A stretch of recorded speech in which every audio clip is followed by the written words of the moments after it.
Ce sont 4 plasticiens pour Lancy et 4 plasticiens pour Plan-les-Ouates qui ont fait des interventions dans l'espace public en lien avec le quartier pour Lancy de la Chapelle et pour Plan-les-Ouates du Vélodrome et en lien aussi avec les habitants vu qu'il y a des œuvres participatives ou en tout cas des collaborations avec les habitants et en lien avec la nature surtout.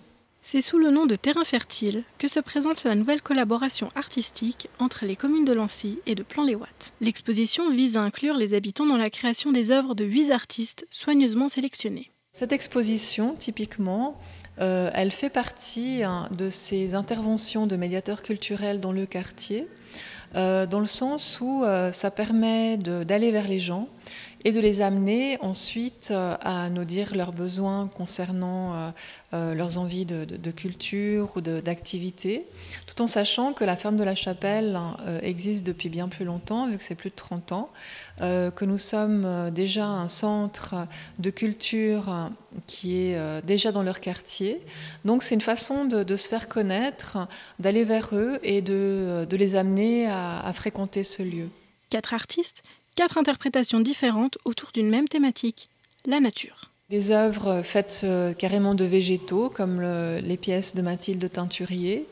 Des pièces qui sont à mi-chemin entre le fabriqué et la nature, sont les pièces de Thomas Schunke. Des pièces qui sont inspirées à la nature, mais qui sont dans un autre matériau, comme les céramiques d'Aline Morvan.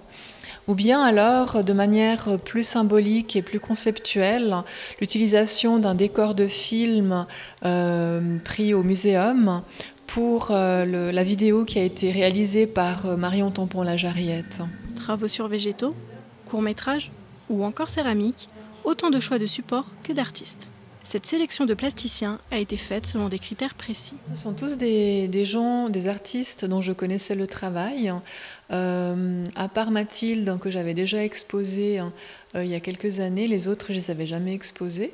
Mais c'est des gens dont j'apprécie beaucoup le travail et ils ont aussi été sélectionnés d'une part parce que certains ont fait des choses dans le cadre participatif, ou bien parce qu'ils s'intéressent à la nature, ou bien parce qu'ils ont déjà fait des œuvres dans l'espace public. Donc il fallait tous ces critères, parce que quand on travaille dans l'espace public, on est confronté aux gens, donc il faut avoir l'habitude de travailler avec les gens. C'est un quartier qui est né d'un champ de blé, donc le côté naturel est encore très présent.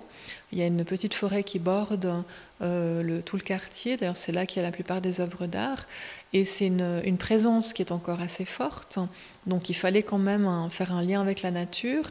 Et puis il fallait aussi des gens qui soient capables de faire des œuvres qui soient quand même assez fortes, puis en même temps accessibles avec de la poésie, parce que quand on va dans l'espace public, on va s'adresser à un public qui ne s'intéresse pas nécessairement à l'art contemporain. Il faut savoir qu'en Suisse, il y a 2% de la population qui s'intéresse à l'art contemporain.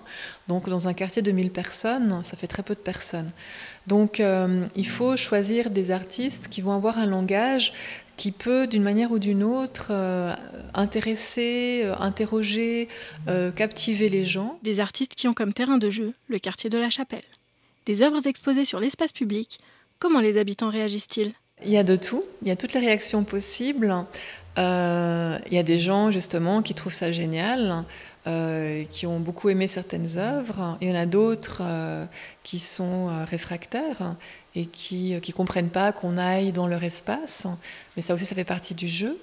Il y a des enfants qui, au premier abord, vont vouloir casser, comme quand on va dans la nature et on casse les branches, on ramasse des fleurs, on ramasse de l'herbe. Et là, on a dû aller vers eux et puis leur expliquer voilà, que ce sont des objets qui ont été fabriqués par des artistes, que ce sont des choses qui sont là pour être regardées, pas pour être touchées. Et on leur a demandé vraiment de les protéger. Et je pense que c'est pas de leur part qu'on a eu des déprédations.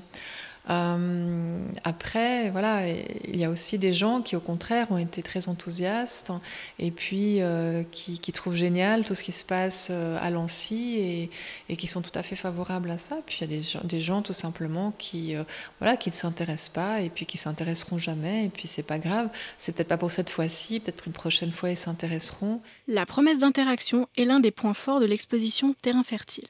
L'une des artistes l'a bien compris et nous propose une participation surprenante. Ici, on est devant une œuvre d'Aline Morvan qui est plasticienne et céramiste. Donc, c'est une œuvre qu'elle a faite à Privas lors d'une résidence en France cette année.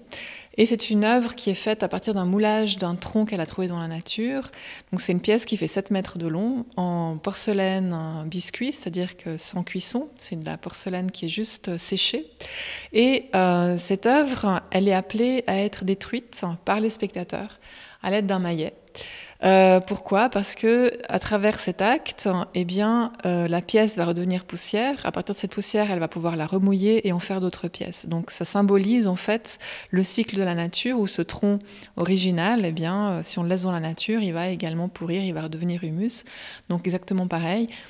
Et donc, se dire aussi que voilà, une œuvre, on peut aussi la toucher, on peut la casser, ce qui est très rare dans un musée. Donc, ça plaît beaucoup aux enfants, évidemment, de casser une œuvre, parce qu'il y a quelque chose de transgressif complètement, mais qui est assez jouissif aussi. Il y a des gens qui n'osent pas casser, parce qu'ils trouvent ça trop beau.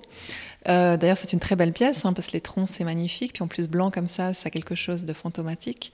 Donc, mais les gens sont vraiment appelés à venir, invités à venir pour casser ce tronc, pour qu'à la fin, Aline puisse récupérer toute cette poussière de porcelaine et en refaire d'autres pièces qui seront tout aussi magnifiques. Que ce soit dans le quartier de la Chapelle ou du Vélodrome, osez découvrir et même participer aux travaux de ces plasticiens.